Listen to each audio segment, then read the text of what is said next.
Welcome back to ET with GOTB. Derby Day definitely delivered. Or didn't disappoint. That's enough alliteration. Let's get into it. I'm Rachel. I'm Sophie. And this is Extra Time with Girls on the Ball.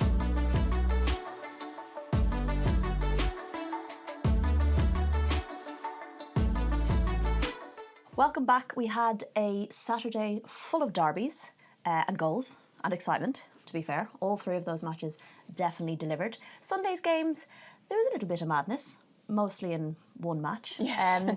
Plus there were, of course, some big results in the WSL2, meaning it's not just the race for third spot up for grabs, that top spot that we thought Charlton was no bother sitting pretty. It's all a wild ride, as we've said all season. Like, you can't predict that league. It's very, very interesting. It's going to go down to the wire. We will dig into that. You're going to give us a player of the week. You're going to shine your spotlight on something, Sophie's spotlight. Plus, we've got second legs, Champions League quarterfinals to delve into, and the FA Cup quarterfinals are happening next weekend as well. But before we get into all of that, this is your weekly reminder to make sure you're subscribed wherever you're watching, wherever you're listening to this podcast. Leave us a review, leave us a comment, let us know what you thought about all of the madness this weekend, and make sure you're following us across all of our socials as well. We are at Girls on the Ball on everything. Okay, shall we run through the WSL results? Goals galore, which, by the way, derives from an Irish phrase, galore. Mm-hmm. G-O space L-E-O-R means like a lot of, galore. There you go, a little bit of Irish fact for you there. You can share that next time you talk to someone. WSL results: Everton 2, Liverpool 3. Gali, Kramjar, Holland with a brace, and Fernandez with an own goal. Manchester United 0, Manchester City 3. Miedema with a brace and Kasparai. Arsenal 5, Spurs 2. Russo with a hat-trick. Ford, Blackstenius, Amon own goal, and Bethany England on the score sheet. Chelsea 4, Aston Villa 3. Kerr, Gurma, James, Nuskin, Grant, and Hansen with a brace. West Ham 1, London City 1, Siren and Fernandez with the goals, and Leicester 0, Brighton 1, Kiko Seika with the only goal there. So we were quite lucky that we got like 14 goals in the two games that we covered this weekend. Made up for last week. Yeah, absolutely. Yeah, you were saying that it was because of that Brighton-Liverpool game that we got all the action. It means the table looks like this. Manchester City are still on top on 49 points. Chelsea are now in second on 40 points. Arsenal are in third on 38, with a better goal difference than Manchester United, who are in fourth, also on 38 points. The Gunners still have 2 games in hand. Manchester City need just 5 points from their last 3 games to lift the title, I believe. So they could do it within 2 at Liverpool. No, at home against Liverpool. Down the bottom, Leicester remain on 9 points, 4 points now behind West Ham in 11th, who are on 13. They will be pleased with that little extra cushion. And I think Liverpool have they're probably pretty happy now. They've put pretty good distance between them and Leicester. They are now on 17 points thanks to their Merseyside win. So that's quite the gap.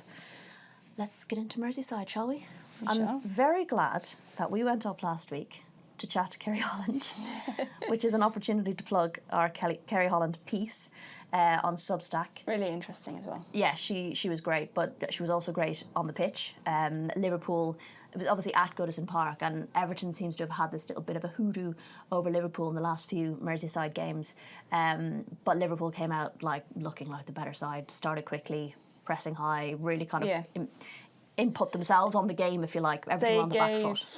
Everton very little time to settle or to get on the ball or have time on the ball. I think Everton were quite static as well, so they kind of played into Liverpool's hands because Liverpool's midfield were able to kind of overrun them.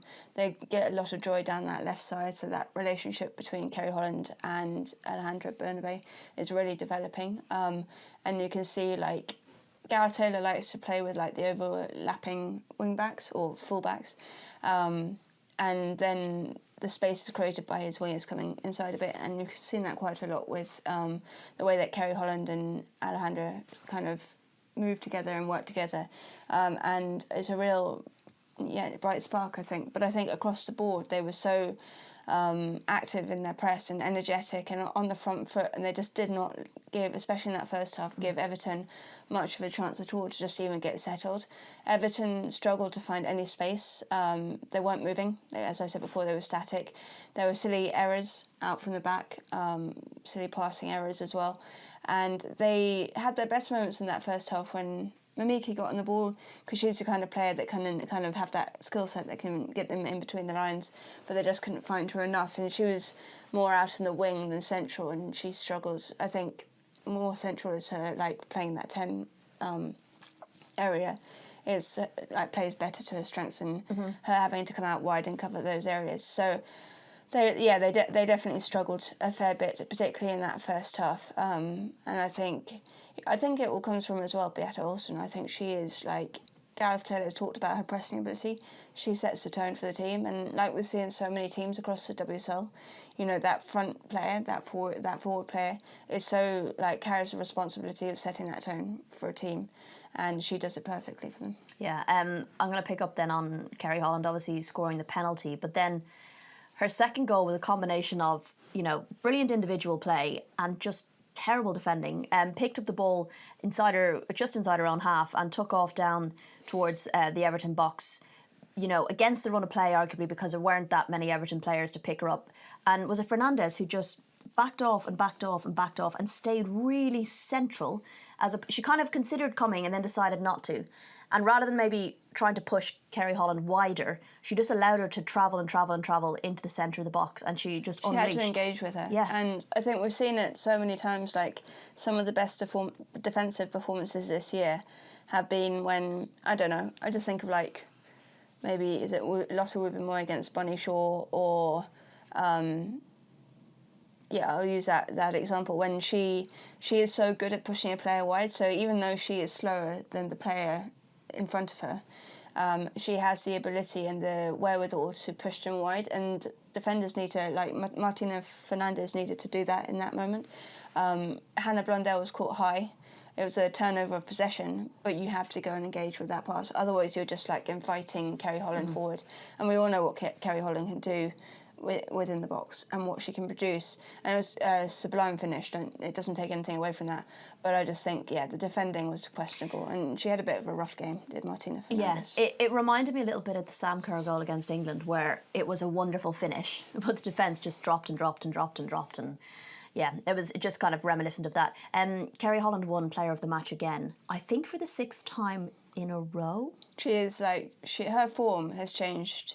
Obviously, there's a lot of change that's happened at Liverpool since January, but her form has been a massive driver to the way that they play football. And I was reading, and I think she said this in our video as well, but I was reading Gareth Taylor's, like, column on the Liverpool website this week, and he was saying, I've actually told her to try and stay still a bit more because she runs a bit too much, because she has that intensity. She wants to bust a gut for the team all the time. And he's like, she actually needs to just stay still so she can not be everywhere all the time. And she kind said of get her position. She said that to us as well, Yeah. which is quite funny. Everton rallied a little bit, brought it back to 3-2, obviously with Liverpool going down to 10. Grace Fisk getting a second yellow on the 65th minute or so. Silly second yellow to get. Yeah, when you're on a yellow card, to stick out a leg like that and do that cynical trip. I know she was annoyed. I think it was Kramjar kind of, bodied her a little bit, which wasn't picked up by anyone. But then I think she thought she'd get away with standing up, chasing after her and swiping out with the leg. Whether that was a yellow card from Kramzar or not, you can't retaliate like that, and you're just walking yourself into trouble, and it means she's missing for the next game as well. Yeah, we all initially thought as well. Game. Yeah, we all initially thought as well that it was that she'd talked herself into the second yellow. Yeah, because it was off the we ball. didn't see the replay either, so until just after. But yeah, she just as they were running back, she just stuck at her leg and tripped her, and you just can't do that. Yeah. As I said, I think Liverpool can probably feel that they're safe now from that playoff spot. I think it's very much down to West Ham and Leicester. I think Everton were a lot better in the second half. They did create a fair amount. Could have got one. Could have got an equaliser. They just couldn't. Yeah, they had obviously Aurora Ghali. So happy for her. Got her goal by a heavy deflection, but got her goal, and she's had such a tough time of it with injury. Had like 3 games now where she's played almost every minute, I think. So she's coming back into form and into playing like valuable match minutes, and that's getting the best out of her. But yeah, I think Everton had their chances. They created 18, but they could only make 5 on target. So that kind of tells the story a little bit. And when you have those opportunities, especially when you've got an extra player, you need to make them count. For sure. Okay, so Manchester is blue, Sophie, again. Again. I feel like all talk pre-match about this was asking Mark Skinner how they were going to deal with Bunny Shaw. He made it sound very simple. You got to start by marking her. But it seems they then forgot about Vivianne Miedema. Yeah. Certainly for the first 2 goals. And particularly for the second goal. I mean, when the first goal was bad defending, but a good header from Viv. But the second goal, like, you just leave her completely unmarked. And when she's literally just scored a header, you cannot leave Vivianne Miedema unmarked in the box like that. She was just like, almost like, oh, it's on my head. I'm just going to nod at home. She was just like, thank you. They were talking about this at half time in the commentary and saying, you know, kind of complimenting Miedema's movement. And I even rewound it back and I said to you, she didn't even really do that much movement. And Steph came back and said, do you know what? No disrespect to Viv. She didn't really have to do that much movement. Viv has great movement in general, but this, she literally just had to almost stand still. It was almost a case of, and initially I thought, for the second one at least, I thought they must have been so focused on Bunny Shaw that the 2 of them are marking her. She wasn't really being marked either. It just felt like players were very much ball watching, and Maya just ended up drifting away towards the cross coming in. I think it was a theme of United's afternoon, that they were very, very slow to react to things, both in and out of possession, and they just could not get they were very static, they couldn't get their movement right, and they just weren't up to the pace of City, and City knew that. We know how City play. They play with that intensity, they drive forward, they're very dynamic, they come at you from all angles, but they also press at will, and they're going to, like, when they know you're tired, they're going to come at you and take you out. Well, I was thinking this, and we've seen this a couple of times from Manchester City, where they kind of suffocate a team in the first half, and then it allows them to kind of take the foot off the gas a little bit in the second. And I wondered with Manchester United, they probably looked at them and said, if United are going to have a chance in this, it's going to be in the first half because they're going to really fatigue. Obviously, you know, given they've played Champions League midweek against Bayern Munich, a tough game. They've got, you know, problems with injuries, you know, managing loading, etc. And I just wondered if they thought this was another game where they suffocate them in that first half, so that even when Manchester United get fatigued, it's too late for them to really make it. And not too late, but if they get fatigued, even if they try and come back in the second half, it's too late for them to then get back into the game. Yeah, I was really disappointed by Manchester United, and I thought, yes, there are so much to this context in terms of the injuries, in terms of playing every 3-4 days now because of the quarterfinals. That game against Ben in midweek would have been very, very tiring. I mean, they were in the game, they're still in the tie, but it was a 5-goal game, and it was very transitional. It was end-to-end, very entertaining for the neutral, I think. But also to come out of that, having pulled yourself back into it twice, to then lose it, is emotionally fatiguing as well. And so to recover from that and to come up against the best team in England this season is, you know, it's a hard ask, but I think there are basic things in there that, both from a coaching point of view and from a loading point of view, and actually when you look at the whole season point of view, in terms of like where they recruited in January, whether they were recruited in the right spaces. I think we've always said, yeah, it's brilliant that they brought in a young potential like Ellen van Gaheim or someone of the international quality of Leah Schuller. They are great acquisitions, but they were not what they need in terms of building. They will be in the future, but they weren't what they need in terms of like loading for the season. I don't think they built a squad to compete on 4 fronts this season, and we're starting to see the real negative side of that right now. Their press was all over the place. They like them to be a pressing team out of possession, but their lines are too spaced out. That third goal, that Kasparov goal, was a great... We were watching it back and we were pausing and rewinding and talking it through with each other about the spaces and the gaps and the kind of late reaction to things, and then, you know, reacting too late to step in, and then you're completely taken out with one ball over the top, and then you create a gap somewhere else. And it just kind of... It was a great example of how not to... Superb move from City, but like... Manchester United, basically their entire midfield bar Jess Park is up trying to close down, is it Jade Rose, on the ball, and she can literally just dink the ball over the top to find Viv Miedema. And then Maya feels like she has to come out because Viv is free in the middle, and she tries to engage with her early. It doesn't come off. Manchester City get the ball, and because Jade Rivier's come over from centre back, from right back to centre back to try and cover that space.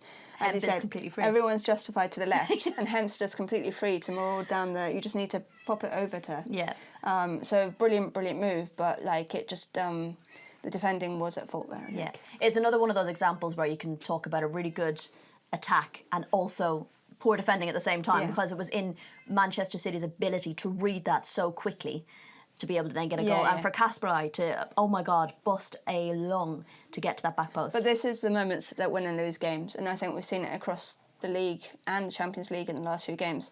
You know, in Alessio Russo's goal against Chelsea in the Champions League, a lot of it is down to Arsenal, but Kadisha Buchanan coming over and making the space in behind allows her to make that pass. One little movement. Yeah, and it was the same for one of Alessia Russo's goals against Tottenham. Absolutely superb pass against Olivia Smith, but from Olivia Smith to Russo.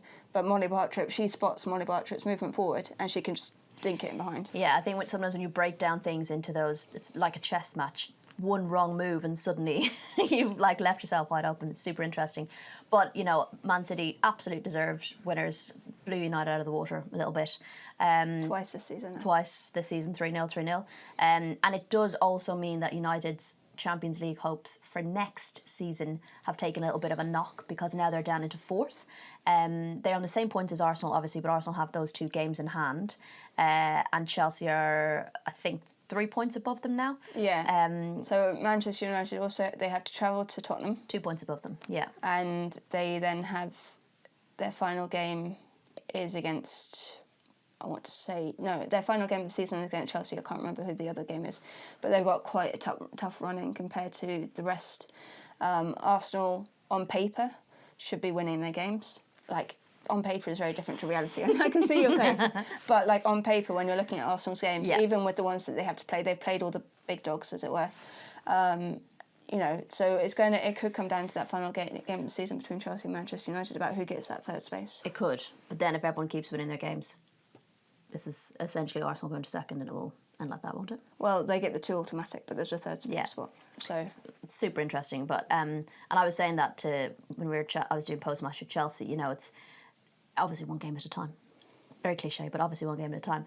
But also they're thinking about one eye on the Champions League coming up this week, but also the other eye is like, this game's really important to Champions League next year, so it's a lot to think about. It's a lot of balancing to do, and it's like, it's why you build a squad for these competitions. This is what I was going to say, because I put down here, loading, injuries, is that an excuse for United, or is it only part of the excuse? Because this is where United have said they want to be. They want to be in these positions and playing in these games and playing in these competitions. So can you then just fall back on that when it doesn't work out because you haven't prepped properly to be in these competitions? Yeah, so I think there is so with United, I think injuries are always a problem, and you can't help injuries, and they will always cause you issues. Like Turlan being out. Yeah, and like cause momentum. But I think the problem with United's squad at the moment is it's not rotated enough. So when you are competing on 4 competitions, players are being overloaded. I don't know how Letizia is still walking. She is like an insane phenomenon, I think. But I do worry about what all of this game time. You have to rest players, especially when they're playing every 3 days and when they are playing internationally as well and they want to go on international break. And players just want to play minutes, but there has to be someone in a team to think about the loading. Well, the example being they had to play Hanata Miyazawa in that Bayern game starter when Bayern Munich's player who'd been at the Asian Cup, who I don't actually think, if I read that correctly, I don't actually started the final, didn't come on in the second half and assisted and scored, but they didn't. The way it was written in the article was they didn't have a choice. I do think the choice should always be player welfare. I mean, they did have it. They had a choice. So they have Awuja, who could have played, or Ziggy Gotti started. She was absent because of suspension, which didn't help them against United. City. Against City. Sorry, getting confused. But I do think when you are thinking about playing Champions League football, you do have to think about it. And it was something that Chelsea have done so well over the years. Is I know they have their injury problems right now, but that's an injury problem rather than not having the squad. They've had a squad of players of the right quality and the right amount to build to play in these competitions, and we've known it for years in terms of when Emma Hayes was, it was that whole point of being able to compete in Europe. And I don't think United are there yet, and I don't think their recruitment has been clever enough. either because there's been a complete lack of it at times, or because they just didn't go for the right places. Do you think as well sometimes fans would feel a bit better if, you know, hands were held up and said, we got it wrong today, we didn't play well enough, we got our tactics wrong? You know, sometimes I think honesty is always good. But sometimes that's never really the option. It's always the loading or the players or they were rubbish goals, or it's because City don't have any games to play midweek. I think honestly, I think when it's really refreshing to hear, and we'll come on to Arsenal Spurs in a minute, but Martin Ho going, it was my fault for the Alessia Russo's third goal. I tell Lisa Kopp to play like that, so I'm going to take full responsibility for that. And I do think the coaches that take responsibility for things and talk about, I think it was Andre Jeglerts as well, after the defeat to Arsenal, he was very honest about, you know, it not being their day, not quite getting it right, and it was these small moments between these two big teams. And those kind of managers, they always it always gives you a bit of leeway, I think, with fans, when you're not coming out defensive all the time and trying when things aren't going well. And I do think when we reflect on this season, it all depends on these next few games in the WSL. And if United don't qualify for Europe next season, and they don't finish in that top 3, then you look at this season as being, I know it's progress, they got to a League Cup final and all that, but like what are you going to do next to make that step up? Yes, and it's always about progress in the process, and you can only be the underdog for so long. You eventually have to start saying, okay, we need to progress. And this is what we said about Arsenal for a few years. It was like they weren't winning trophies. You know, there has to be a progress at some point. I think it was Jonas Eidevall who said that. There was only so long he could have the injury crisis or whatever it might be when fans wanted to start seeing progress. I know, but yeah, it's a hard one with United because they're still really young and there has been progress. And the fact that they've made it to a quarterfinals of a Champions League, they've beaten some big names in Europe as well on the path to that. That is progress. But I think when there are generally a fair bit of negativity around the club, and that's not all the coaches or players doing, it's the general feeling around the club with the ownership and all of that, and the comments that keep happening, and the lack of support, I think that's when it starts to all sort of pile on top of each other. It's not like you have anywhere that's like feeling good. Yeah. Okay, you wanted to talk about Spurs. We'll do Arsenal Spurs next, which was the game that we were at on Saturday. I was pitch side, in between the dugouts, which was a very nice view to watch this game. You were in the press box writing.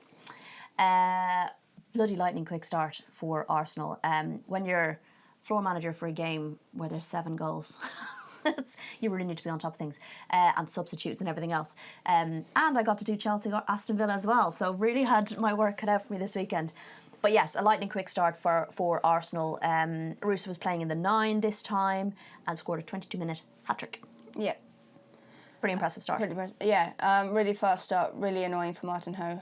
He's spoken in pre-match about not giving, like having to learn not to give their opponents free 45 minutes of football, and then to find yourself 2 down within 7 minutes. You're like, oh God, it's happening all over again. We're giving them free 45 minutes of football, and by that time it's almost too late to get back into it, or like to find your feet, especially against an Arsenal team who are in such good form at the moment. And a team that taking the risk to go forward to try and get those goals, they're a team who can capitalise on you being too far forward, right? Yeah, I mean, in that first half it could have been 5-0. Alessia Russo had 2 other chances, she could have had 5 herself. There were some really big opportunities, and Tottenham just could not handle her, and they couldn't handle Arsenal's directness. Arsenal, I've realised, I think, you know, when we were talking about their little slump in form in the middle of the season, and we were like, they're too stale, they're like really slow on the ball, they're not picking opportunities, they're passing it around too much, and they're getting too many touches in the box. They've become really direct, and they're at their best when they're direct. And if you watch Alessia Russo's second goal, the pass from Mariona to Smith into the feet of Russo in the back of the net, that's like you're covering 2/3 of the pitch, and you're doing it in 3 passes. So they've become really quick at that. I think I asked Martin Ho about Tottenham's inability to defend aerial balls, because we saw what happened last week. Set pieces, my God. And the first goal, again, he was kind of adamant that there was a trip on Hannah Vijk, but I don't think there was a lot in it. And their players just need to be stronger in those moments and understand, especially when you have someone like Alessia, or I know Stina was on the bench, but when she's on the pitch as well, those those players who can really dominate in the air, you need to have a defence that can cope with their movement and their ability in aerial areas. And it's a real worry, I think, for Spurs that 3 of the goals against... it's becoming a theme. 3 of Bonnie Shaw's goals came from set pieces. It's becoming a theme, and I was asking you about this, and I thought maybe it was obviously the Everton game and the Man City game. They didn't have Toga and they didn't have Hunt. And they were obviously 2 key, relatively tall central defenders as well. And I just thought, it probably was no coincidence that they were the 2 games they lost. But then it happened in this game. Now, arguably, Hunt isn't there. And I was asking you, do you think there's a bit, rotation in the back line that people just don't know what their roles are? I think that's probably part of it. I think it's because of the Asian Cup, they've had to rotate around. And Nilden played at centre-back last week. She's playing out on the left-back this week. And it starts to get... not confusing for players, but you're not quite in your rhythm and your repetitions, I think, when you're moving around the back line. But I also just think Arsenal were too good in that first half. It's so funny because when I was watching the opening kind of 90 seconds or so, and it was pretty much all Spurs. Started with the ball, passing it around.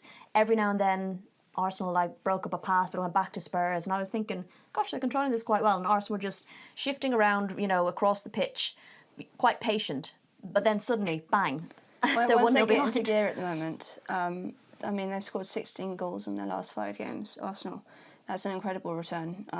13 in the last 3 in all competitions. So they're getting an incredible return, and I think it's because they've become more direct. They're being calm in those moments as well, but they're not thinking too much about what they're like when they're in front of goal. They're just kind of hitting it. Yeah, which is I think as well, Spurs do look like a young team because when things are going well and going right, they look so bright and energetic and marauding forward in a pack. And when things aren't going well, there's almost a little bit of a head drop. You saw a little bit with Nilden.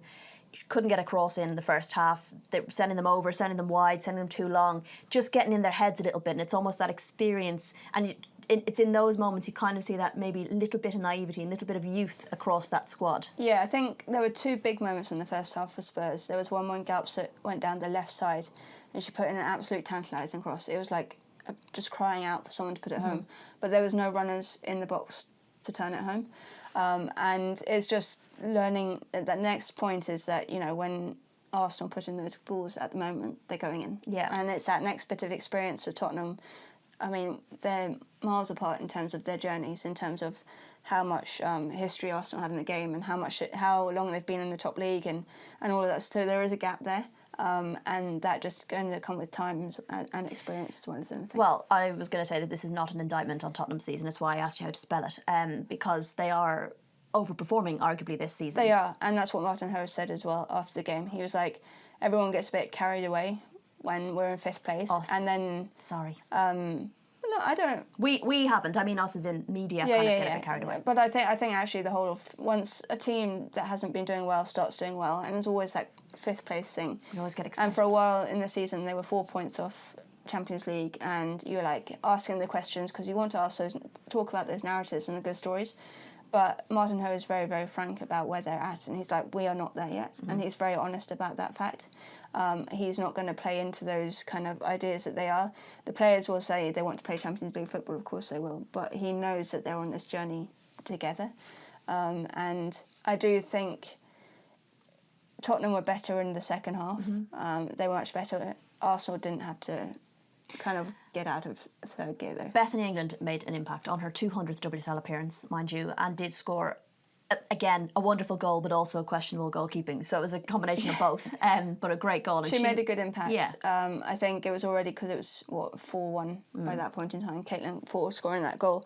Arsenal did enough in the second half early on to enable Renee to rest players and rotate. And I also asked her about that afterwards. And I think it was not me, but someone else asked her about Daphne van Dostra starting. And she was like, I need all of my players ready to play at this time of year. They have to have minutes. They have to have minutes and they have to have experience. And for her to be able to bring on Victoria Pelova for a few minutes, change up a few things, give Mariona a break, because we know she plays almost every game, to give her, half an hour off ahead of the midweek, I think is vitally important. And that's when you start seeing dips in performance, but they've done enough by that point in time a bit like Man City doing enough in those first halves to finish games off essentially. I also wanted to point out that I did do many post-match interviews for various reasons after that game, and every Arsenal player and Renee mentioned the fact that they conceded 2 goals and how annoyed they were by it, because they were the first league goals they conceded in 2026. And I'm like, you've won 5-2, guys, come on. First league goals they've conceded in 98 plus 8. 98 plus 8? Yeah, in 106 days. Oh, but I find that's fucking stupid. They don't play 106 days in a row. I hate those stats. I've not conceded a goal in 37 years. Like, I mean... Who cares? Anyway, thanks for that. And also, I was going to say Kim Little.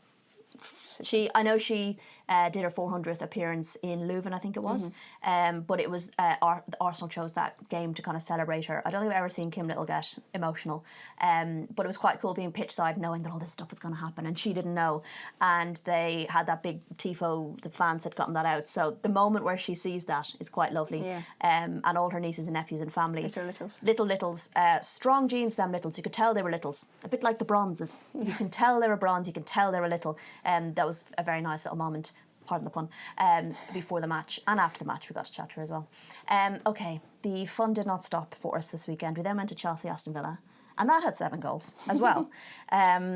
Delivered an action-packed first half. Again, really fun when you're constantly telling the studio someone scored and whatever else, and then the subs start happening and there's yellow cards. And at one point I was confirming to the studio that it was in fact Naomi Girma's goal, and Kirsty Hansen scored while I was talking to the studio. So I was like, well, while I have you, another goal for Aston Villa. This was a mad game. Villa opened the scoring with a lovely bit of work down the right wing. Chelsea were a little bit a bit loose in the opening kind of 10 minutes or so, a little bit lax, a little bit just not very sharp, and again, obviously playing a big game midweek. And I thought Aston Villa, for a team who struggled to be clinical this season, bloody hell, they scored 3 goals, 3 shots on target in the first half. Yeah, very clinical from Aston Villa. Aston Villa, I'm going to first of all say that if you're a lover of defending, this game was not for you. No, okay. And I'm not going to mention the defending beyond that, because I want to celebrate the absolute drama and fun of it. Okay. But just to say, it was not good on either team. We had a game like that last week as well, wasn't it? It was like not a game, but it was the Manchester United Bayern game, wasn't it? Just Nobody could defend. If you can forget about defending, then which evidently they did. I did wonder if maybe Chelsea were resting their defence for the Arsenal game. Perhaps that was the situation. But so Aston Villa, they are very fun when they can get hold of when they produce those really quick counters. Well, not just counters, but fast-paced moves forward. As I wrote about in one of my pieces, they like to get it from back to front as quickly as possible. They really enjoy their split striker system at the front is of Grant and Hansen is really working for them, I think. But yeah, it's once they can hit you with pace and they can get in behind, they have a lot of joy. Lynn Wilms, hat-trick of assists from right back. There you go. But she was brilliant as well. And they maraud forward, and when it works, it really, really is nice to watch. The problem is that they, for large portions of the game, couldn't control the midfield area at all. And so they had to deal with a lot of pressure from Chelsea. But the 3 goals that they scored were just pure examples of the way that they can blitz forward. When it works for Villa, that's what it looks like. And then for Chelsea's side, they... Sam Kerr, firstly, getting a goal. Yeah. Great for them to have a number 9 back who's fit, on form and firing. Just what you need. And Villa are now the team that she scored the most goals against. So she scored 8 in the league against some teams. Some players. Sam Kerr is always going to score against Aston Villa. So as soon as Shaw's always going to score against Tottenham. Yeah, it's just the way it works. Her goal was lovely, a lovely through ball as well, and she raced on and she wasn't going to miss from there. You just knew as soon as she was on the ball that she was going to score to get that equaliser. But Chelsea played all right in parts. They had large spells of possession without necessarily creating a lot. Things weren't quite going for them at points in time. I think there was a couple of crosses in that just missed Alyssa Thompson by an inch and things like that. But they did put the pressure on, and that equaliser was feeling inevitable. Yeah. And then Lauren James does Lauren James things. And another example of, I felt like all the Chelsea goals, you saw them before they happened. They were all examples of, you just knew, especially that second one from LJ, even though she says she's claiming both. That second one, you just knew as soon as she picked up the ball, you're like, this is going to be a goal. Yeah. And then Nuskin won to win it. As soon as she received the ball, you just thought, that's going. Lauren James, in the kind of mood she's in at the moment, you fear for the defence or goalkeeper every time she's on the ball. Like, no! Because she's just in that mood where once she kind of lets rip at the goal, it's more than likely going to be on target, I think. And you can't read what she's going to do, because there's no backlift. Because she's really, like, clever with it. I think Aston Villa have a real weakness from corners. I can't remember the stat off my top of my head. They've conceded 16 from... More goals have basically goals in Aston Villa games from corners. You know, they've scored something like 6, but like 10 or 11 of them they've conceded. Do you know what I mean? Yeah, so corners are an interesting thing. And they're not great at defending them. And I think that came, again, from... I know it's a short corner, but like the ball in, they just couldn't defend that. It felt like... I know Hansen... hit the bar in the second half. That was an unreal shot. Really, and that would have been a brilliant hat-trick, but there were just like maybe 1 or 2 minutes for Villa in the second half. It was all Chelsea kind of. It felt like towards that, like Villa were really tiring. They didn't quite have 90 minutes in them, I don't think. That's another issue with Villa. Yeah, and they were just inviting the pressure, and it just felt inevitable that at some point that creaking backline would open up, and it did. I think as well, for Chelsea, it was a case of not starting quickly, and Villa maybe thinking, if we're going to have a good half, it needs to be the first half, because Chelsea maybe will be a little bit tired from midweek. So it did feel like they went in gung-ho. And I think as well, credit to them to come back from 3-1 down. Yeah. Back to 3-3 is pretty bloody impressive. There was 6 goals in 35, I think I said 6 goals in 35 minutes. That's a goal every 5.5 minutes or something. That's absolutely crazy. Yeah. And also, just like from tennis. My point of view, sitting between the dugouts, a joy to watch those two very expressive managers on either side of me in that game. It was a wild game to watch both Natalia and Sonia. It was fun. And Sonia said post-match, she was like, yeah, it was quite an emotional match. But yeah, that was enjoyable too. And I just want, worth pointing out, I know we've talked about Hansen before, and I think she does deserve her flowers. Her shot conversion rate is 21%. So of the shots she takes, scores 21% of them. The league average is 12%. She scored 44% of Aston Villa's goals at the moment. And I think it goes under the radar. And I've seen some comments going, yeah, but it's not in games that she wins, or Aston Villa aren't winning games. On an individual. Her job is to score goals. It's not, her job isn't to win the game for the whole team. Her job is to go and score goals for the team. And she's currently scoring 44% of them. That's pretty impressive. Yeah, and on an individual basis, it's been a ridiculous season. And that's why I've said to you, I think she's in my team of the year. Yeah. I think she's in yours as well. Yeah. Because of the influence that she has on games, and it's not on her necessarily that, you know, the rest of the team can't. She can't defend as well at the same time. And there's been missed opportunities as well in games throughout the season.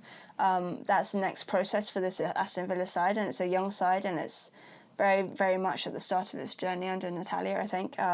When you look at their kind of midfield, it's a young midfield. Oriane Jean-François has been a revelation since he came in, but she's in her first, 8 weeks of being there. And she wasn't fully ready, Natalia said, when she'd first come in. Lucia Kendall is a brilliant talent, but she's also young, and it's her first season in the WSL. Mary Taylor, you know, another one who's just kind of finding her feet at the moment, I think. And I think Aston Villa put a lot of faith in developing a squad with an eye for what they can do for them in the future.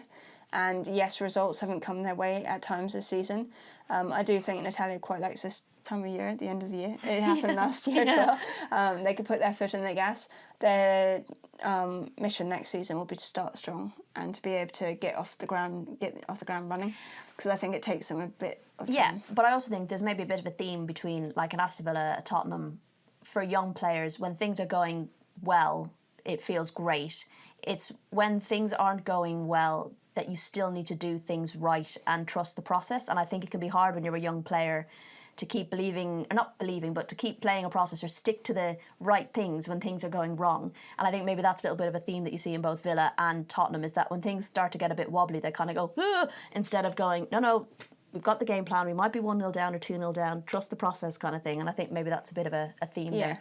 For Chelsea, great for them to get that win over the line ahead of the... They had to win it. Yeah, well, huge for their Champions League hopes for next season, but also just in terms of mentally getting ready for the next game against Arsenal, and for them to score 4 goals, because as we'll come on to, in that kind of fixture against Arsenal, they were creating but just couldn't put the ball in the back of the net. So yes, they conceded 3, but I think they'll be very pleased that they did manage to put 4 goals in as well. Okay, perhaps slightly less exciting, no disrespect to these next 2 fixtures, but I feel like all of the excitement was absorbed by every other game and there was none left. West Ham, London City, points shared at Chigwell Construction Stadium. Lovely goal from London City Lionesses, a really good counter-attacking goal. And Fernandez going all the way up the pitch to finish it off as well. I can't remember who it was that carried the ball maybe 60 yards up the pitch, but she was alongside her and there to take the glory. A great finish from her. But at the same time then, West Ham did look dangerous at times. They were creating, again, maybe not so much creating shots on target, and maybe it was breaking down in the final third, but like they were getting the ball, they were going up against the London City back line, so it felt like that equaliser was coming. West Ham's build-up all season has been fairly decent. Yeah, and they've got Ueki back as well, it was key. Yeah, but and when you have, Asai, Ueki, who they didn't have against Arsenal, Martinez up front, you know how they're going to play, and kind of it's just that end product. It's that next stage, that final third phase now for them, because they are building defensively, different story, but they are building up pretty nicely. They just haven't been able to finish chances, and it was the same when Rhiannon Skinner was involved earlier in the season. They had moments of matches where they would miss like an open goal, and you have to take those moments to change the course of games. So it's been a bit of a frustrating season as well. I think there does need to be some development. I love Shakira Martinez, but she needs to learn how to hold up the ball a bit better. She's a brilliant striker of the football. She could score goals from anywhere. She has that really innate talent in her, but she really struggles to hold up the ball, and that's why you saw her last week struggling, because Ueki wasn't there. Yeah. And she is the one who can really hold up play and stuff like that. Ueki was actually really unlucky not to nab it. The 5 minutes to go on the back post, she had so close. We should just talk about Inesiren's goal though. Oh yeah, because go and watch it. Absolutely brilliant. Because when I watched it back, I knew she scored. I remember thinking to myself as the ball came out to her, I was like, well, she's going to have to take a touch. She can't like just rocket it in from there. But she did. An absolute looping goal as well. It must be a really awkward one for a goalkeeper to try and read, because she just, I think, got a fingertips to it, I think, but it just seemed to loop right over her. Yeah, so yeah, and I did get a message from Nina. I don't know if Nina listens, but she said they need to sound a siren when Una scores. I know it's siren, but she just, what's the word for when something sounds like, is it like onomatopoeia or something like that? Una siren. There's just something about how her name kind of sounds like her name. And then the Barclays WSL account tweeted, sound the siren. So, yeah, I think they were very unlucky not to nab it at the end, but we'll be pleased with the point at least to kind of take them out of result away from Leicester, so they're now 4 points ahead. The only real downside from that game, I think it was in the 97th minute as well, which is sickener, is Aslani getting a really, really nasty looking knee injury. And they've confirmed that it's not just an ACL, but I think quite a complex really nasty ligament injury for her. And she's put out quite a lengthy statement about understandably how gutted she is, particularly how she's had a career with not too many very lengthy injuries, and with it coming at this stage in her career, it's a real test. The 97th minute of the game. I just think, there's never a nice time to do an injury like that, but when you think the whistle's probably about to blow, it just is an absolute sickener. So yeah, gutted for her, and London City Lionesses will be pretty devastated to lose her as well now for probably most of next season, or a good chunk of next season. Hopefully her recovery is not complicated. I never like to wish people a speedy recovery. I just rather wish them a healthy recovery, because it is not a linear journey coming back from an injury like that. Moving on to Leicester Brighton. We watched this after our game. Yeah, we did. We were both very tired. We did manage to stay awake for the whole thing, though. Yeah. Dario Vidicic was very clear pre-match. He was saying, he expected a difficult game against Leicester, given their position in the table. He kept saying he thought they were going to be really dangerous. The fact that you're coming up against a team that's really fighting for points, desperate for points. And he was really keen to kind of state that. And at the end of the day, Leicester didn't even get a shot on target. Yeah, I feel very frustrated about Leicester, I think, because I think we were pretty fair about them in the first part of the season. They were defending well. They defended in numbers. They looked dangerous on the counter-attack. Against Manchester United, when we were up there at the King Power at the start of the year, they really took the game to United, and they had opportunities, and they probably should have at least got a point out of that game. But they've kind of just completely dropped off, and there's just no real...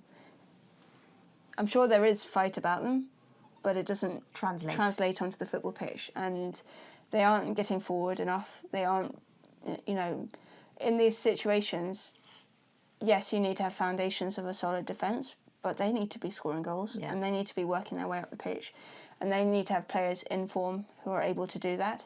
I think while they did well at getting in some bodies in January, I do think about the long-term questions around the kind of transfer. I mean, Rachel Williams, I've always loved Rachel Williams as a player, but she is the kind of striker that she is. But also she is at the latter end of her career, and she's very experienced. She brings a lot of experience to that dressing room, and she'll have a lot of good impact on the younger players. But she isn't going to be scoring you the goals that you need. And for much of the last season or two, she's been the player that's come off the bench to change a game in the 80th minute or the 75th minute. So to then expect her to be a player who's going to start every game and get you loads of goals is... Yeah, and like Alicia Lehmann, very experienced international. I understand why you bring her in, because she has played for multiple big teams, and she played in, Euros and things like that. But she sometimes just doesn't seem to know where to be, or like she'll make those driving runs to the byline and then just completely mess up the pass. It's those key moments and bringing in the right players for this moment in time where they need to pick themselves up. They need goals. They need players who score goals, and Alicia Lehmann hasn't got loads of goals in her. No. And we've seen that from when she played in the WSL. And it's not a new problem. It was what Amandine Mikel was crying out for with all the injuries she had last season, that they needed, good number 9, and they needed depth in that position. The number 9 she brought in, Naomi Mouchon, is hardly playing at the moment. She's dealing young. with injury. She's been dealing with injury, but she's young, and she needs a chance to recover from her injury and build up those minutes, and that only comes by playing her. And you never know what... she came on against United and she almost scored with her first touch. Like, she has that injection of pace that you could maybe try and put some faith in, I guess. And they are dealing with a number of injuries, but again, this isn't a unique problem to this season. It's something they've had before, and it just doesn't get addressed season on season. I mean, the fact that Rick Passmore was brought in so late at the beginning of the season kind of maybe tells you what you need to know. I think Leicester need to look at themselves in the summer and kind of really think about what they want out of this squad, and they need to invest more in the squad, not just, yes, great facilities off the pitch, it's brilliant they play at King Power, but you need to be investing in the squad on the pitch. If you're to give them a real chance. They have the lowest shot accuracy, lowest conversion rate, and fewest big chances created in the league. It's not a new problem. And I know they've got injuries, but this was a problem before that hasn't kind of come out of it's a thin air. long-running thing now. Yeah. And I think the whole thing with last season, there was a big problem with I'm not saying there isn't now, but for half of last season, Amandine Mikel didn't have a striker, a recognised centre forward. She was playing defensive midfielders and defenders in centre forward's position because they did not have all of her strikers got injured. So there was a legitimate thing. When you've got players like Hannah Kane, Alicia Lehmann, Shannon O'Brien on the pitch, they are your goal scorers, and they are recognised goal scorers at this point. Or Shannon O'Brien, I think she's done wonders with Leicester.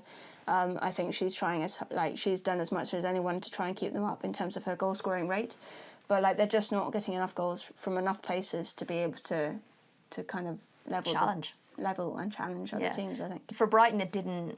I know he said it was going to be a really tough game. It didn't seem like they were hugely challenged. Yeah, they weren't. 7 shots on target. They only got 1 goal. They'd be pretty annoyed about that. Yeah, they weren't hugely challenged. I still am a bit about Brighton as well. They seem to have that was their first win since the Everton game back in February, or I think it was early February. They have been on a bit of a bad run, and I think it happened last year as well after Christmas. They went on a bit of a bad run. There are obviously injury problems, and I think not replacing Michelle Adjumang after her ACL has been a huge issue. They need that number 9. Kiko Seke is getting the goals herself. She's phenomenal, but when Michelle was in the team, she was playing on the wing, and Michelle was playing up front, and you had that real target spread player. the threats. And when you have quite a lot of the same kind of players, in terms of like you've got Fran Kirby, Kiko Sekit, neither of them are like target strikers. Yeah, I know what you mean. Either way, they'll be very pleased with those 3 points because there is a little bit of a battle for sixth place. I don't know what that means if you get to sixth, but between Villa and Brighton, and I think Everton, I'm pretty sure Brighton now are currently in that sixth position, if I'm right. Okay, there were quite a few impressive performances from players. There was quite a few moments to shine your spotlight on. So first off, give me your player of the week, please. I'm going to go Alessia Russo, Okay. getting a hat-trick. Not just that, but that was her 5th goal in 3 games. So she scored against West Ham, scored against Chelsea, and then had 3 against Tottenham. So it's been a pretty good week for her. I think the fact that she moves from the number 9 to the number 10 so seamlessly and won't get the rate of goals. First of all, she's not that kind of striker. We know what kind of striker she is. She's not the striker who will sit in the box and get you 20 goals a season, but she adds so much more to the way that Arsenal plays football.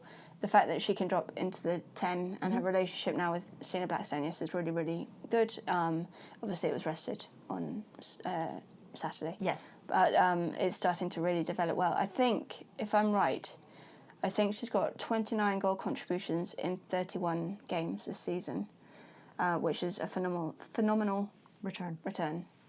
For a player who also changes position a fair bit. So I was just going to shout her up. Fair enough, okay. And what are you going to shine your spotlight on? Well, I was just thinking this because I went into incredible detail about the stuff that I was going to show. That's your own fault. You normally tell me off for that. So I was going to go on City's 3rd goal. And rather than talk about the defensive errors, which is what I did earlier in this pod, I'll talk about the brilliant attacking play of City.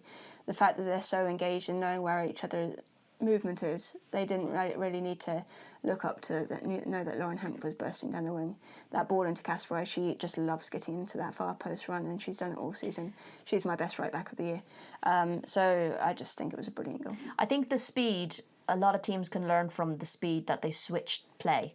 And that ball from Miedema to Hemp back across the other side of the goal was done in such a short amount. Yeah, and it's really, once you've made one mistake, it's really hard to catch it up because they are so good at what they do.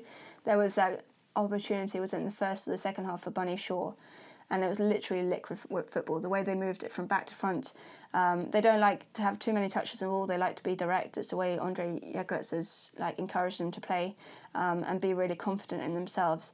And they literally just moved it from back to front so quickly, and the ball came into Bunny Shaw, and she just couldn't get the foot on. I thought she was tall. No, I'm joking. I genuinely thought I think that's the country saying, all 5'11" of Bunny Shaw can't reach that ball. She was stretching all 5'11" herself as well. But I think both of those examples are very, very good reasons for why Manchester City are the best team in the league this year. Absolutely. All right, let's move on to WSL2, where things are getting interesting. My contact lens is going into the back of my head. How unhelpful. All right, the results are as follows. Sheffield United 2, Portsmouth 1, Ipswich Town 1, Southampton 2, Bristol City 0, Birmingham City 1, Nottingham Forest 2, Durham 1, Crystal Palace 3, Charlton Athletic 2, Sunderland 1, Newcastle 1, which is left the table looking like this. I've said this a few times the last couple of weeks now. Charlton are still on top on 41 points. But they've played 20 games. Only they and Portsmouth have played 20 games so far. Birmingham City are in second on 38 points and on 19 games. Crystal Palace are in third on 35. Newcastle are in fourth on 32. And Bristol City are in fifth on 30. And they're all on 19 games. So it's still pretty tight there. Down the bottom, Portsmouth are on 14 points. Ipswich are above in 11th on 14 points, but with 2 less games played. Hopefully you're keeping track. Durham are in 10th on 15 points, with Sheffield in 9th on 18. Big weekend. It's going to be a big one. And it's amazing when you think, just 3 weeks ago? We thought Birmingham had dropped the ball. And we were like, it's Charlton's. They had that kind of lead that looked 9 points. Impenetrable. Yeah. But now it's very much, at the moment, if Birmingham win that game in hand, they are, it goes down to that final game of the season. So very much Although I was in saying the balance. they're both going up anyway, so we made so much of it, but they're both going to be promoted. No, I know, but like the title does mean something, and also Crystal Palace are now in play. Yeah. Like they've caught up, and their form under Joe Potter has been great in recent weeks. They had a really slow start to the season, I think for multiple reasons. I think going back down takes some adjustment. New coach coming in as well. So there's all things to figure out, but I think they've really hit the ground running for this end surge. Crystal Palace take that third spot, they continue this winning run, do you still maintain that Leicester will beat them? I was trying to think about this. You were so confident all season. I am still confident that I think Leicester will. Interesting. I think Crystal Palace have been brilliant, and they have some really good players. I was watching their game against Charlton yesterday, and like Ashley Vidden, Abby Larkin, they're having really good seasons. I love Annabelle Blanchard, I always have since her Rovers days. I think she's an absolute quality player in that area. I just think they can be a bit inconsistent, and I think their problem last year is that they weren't ready for the WSL. And I still maintain that in a one-off game, anything can happen, but I still think the balance is in favour of the WSL side. Okay. We are going to very quickly talk about the Champions League because we have got the second leg of the quarterfinals happening on Wednesday. All three English teams playing on the same day. Brilliant.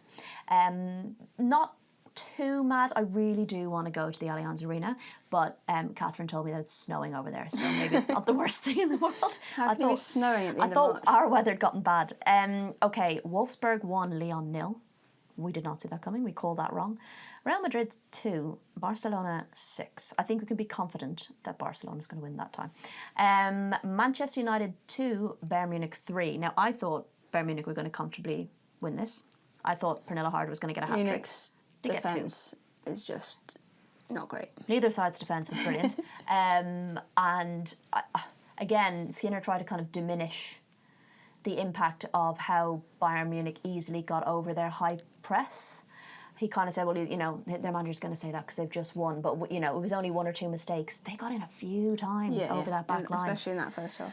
Yeah, so it'd be interesting to see how they... Turner and Fridolina Rolfo were just so high. They left so much space for either Pernilla Harder, because Harder always kept getting in front of Letizia to charge onto, or for the right winger to burst down the right end feed. It was just... I think what will be interesting is whether we'll see United kind of do what they did in the second leg against Atletico Madrid and come out front-footed, because they have to. But equally, Bayern Munich have shown that they can capitalise on when United do that. I just think the Allianz is... different beast. A different beast. And going home to Bayern Munich, they look frail, they do, in defence, but they have such a good record this year, and at home, at that stadium, against a tired United. Although, no, they are a tired United. Mark's going to keep saying how tired they are. Yeah. So we have to take that. Okay, we also then had the day before, Arsenal 3, Chelsea 1. This was a mad game because it started such high intensity. Chelsea started the game really well and were unlucky not to be 2-0 up quite quickly, hit the woodwork twice. There was a real tenacity about them in the get-go, and I think Arsenal maybe weathered a storm a little bit. Then got that goal from a set piece. Katie McCabe wonder strike, and Stina Blackstenius with a header. Was it two? Arsenal it was 1-0, and then they had the goal disallowed. Chelsea the goal disallowed. Was that what the timing of it? When the Berman goal? Oh yeah, it was 2-0. It was 2-0. Okay, but Chelsea did ultimately have a goal disallowed that just should not have been disallowed. None of us could really understand why, but you kind of explained the whole VAR situation, because a lot of us were thinking, she got that wrong, simply go to VAR and it will be overturned. Can you explain why it is difficult in terms of how VAR is used? So the referee and I'm not saying she should have allowed the goal just for VAR to... Because there's a problem with that too. That's not what I'm saying at all. But in disallowing the goal, it meant that any contact on Laikadina from Berman was... Interpretation. it was... Yeah, well, there's a high threshold for it has to be a clear and obvious error. And that means it's a pretty high threshold to overturn a referee's decision in that moment. So if the ball had hit the back of the net and VAR had looked at it, they wouldn't have disallowed the goal, I don't think. Yeah, if she'd allowed it. If she'd given the goal, Yeah. and she hadn't seen the foul, and In inverted commas. it fell, and she'd given the goal, then the VAR would have looked at it and they wouldn't have overturned the goal. But I think because she disallowed the goal, which she had to do if she thought she saw a foul, the VAR cannot then look at it when they see the contact that is made between Berman and Laikadina. It's really, really soft. It's a goal, in my point of view, but there is contact. And therefore, the high threshold for clear and obvious comes into play. Yes, so rather than it being seen as an error, it is her interpretation of the foul, and she has interpreted that as a foul. And because it's not like someone going to slide in for a tackle and they make no contact, and the referee goes, that was a foul, and VAR goes, there was no contact, so that's an error. The fact that there was contact means it was her interpretation rather than it being an error, and that's where it becomes difficult. And that's where VAR, the referees, and they can't intervene and say, no, it was a goal. And I've seen some people saying she should have just let it go in and then let VAR. No, but my point is then people give out about referees over-relying on VAR. So now you're calling for a ref to over-rely on VAR, not make the decision themselves, and that's not right either. Yeah, if she saw the foul in that moment, and you can question... She was wrong. The quality of the refereeing and whatever. But if she saw the foul in that moment, then her interpretation is to disallow the goal. Yeah. And anything that flows on from that point is kind of... So to clarify, we believe it should have been a goal, but Sophie's explaining the difficulty of why VAR couldn't step in. And yeah, it was complicated. Sonia was very angry. You know, Lucy Braun spoke about it could have changed that going into the game. It could have swung momentum a little bit. There's lots of ifs and buts. Into the half at 2-1 instead of 2-0. You start early, get a second goal. Yeah. I do think as well, though, that another poor thing for the referee is that Khadijah Buchanan should have been sent off. Yes, so they ultimately ended, 3-1 to Arsenal. But yes, that was a... I watched that because can we go back to LJ after this? Yeah. Yeah, because I was down that end. I was down Chelsea's shooting end for the second half. So I was in my lens watching it, and I was like, oh my god, she's just like karate kicked her in the stomach. And I think because the goal was disallowed, everyone just kind of like, okay, moved on. But actually, that level a high boot anywhere else in the pitch, you're in trouble. And the studs are up. And the studs up in the stomach. For me, she's going for the ball. Yeah, completely. Absolutely no intention in it whatsoever. But she catches Borbe clean on the stomach. And it doesn't matter these days about whether you get touch the ball. She did touch the ball first, but then her following movement to try and push it over the line was the one that caught Borbe. And it also doesn't matter about intent. If you're endangering an opponent, and I think that's the key thing, if you're endangering an opponent, it doesn't matter about intent anymore. I've seen that argument. It's not like we're not saying she intentionally tried to take Borber out, but you have to be really careful in this day and age. It's like when a sliding challenge comes in, you get the ball, but then your follow through goes onto the ankle of the opposition. Yeah, that is endangering an opponent, and it's the same concept with a high foot or high studs up into the stomach. Yeah, I found that argument from some people saying, well, she didn't intend to. It's kind of not... It doesn't matter anymore. It doesn't matter. It's a red card We've charge. gone past... And I know I'm the big supporter of it being a contact sport. It is a contact sport, but you can't be going in endangering a goalkeeper like that. You can, cause damage. Do you know who could have got a red card? Bloody referee in the Bayern Munich Manchester United game smacked Brennan harder in the face. I was like, oh my god, to myself.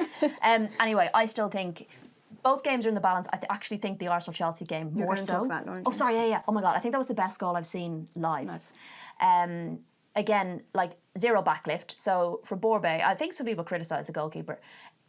You're setting yourself up. I don't think you expect LJ to shoot from there. And then you see the backlift. It reminds you a bit of hockey. You don't see the backlift. No, it reminds you a bit of hockey. You kind of tell what people are trying to do from the way they swing their stick. For me as a goalkeeper, whether they're going for the shot or whether they're going for the pass. Because LJ is LJ, you don't know what she's going to do. So the looping that she got on that, I think I appreciated it more because I basically tracked the ball and the goalkeeper. And I saw how much Borbe had to do to get herself up to still miss it. That's how much the loop was, which was just incredible. So yeah, I wanted to just say that because I think it was one of the best goals I've seen very, very good live. Anyway, I do think that the Arsenal-Chelsea game is more in the balance, even though it's a bigger scoreline, because Chelsea came back from 2-0 down last year in the Champions League. It's at Stamford Bridge. If Arsenal get a quick start and score, I think it's tie over.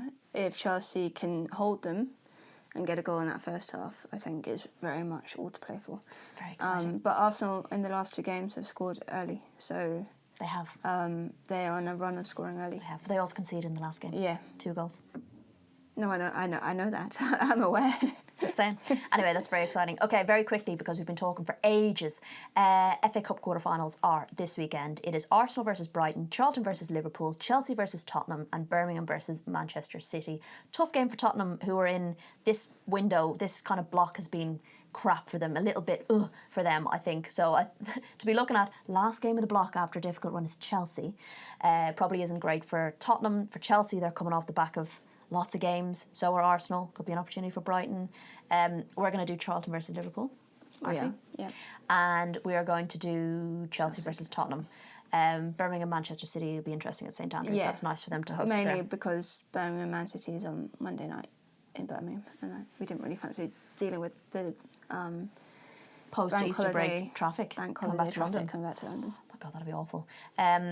Also, we are going to do a weird thing and spend a bit of time with family over that weekend. So that was the other reason for the games that we chose. But I'm looking forward to Charlton versus Liverpool at the Valley. Should be good. Should be good. Well, that's what we will talk about next week when we return. Have I missed anything? Don't think so. I cannot possibly. I think we've been going for nearly an hour.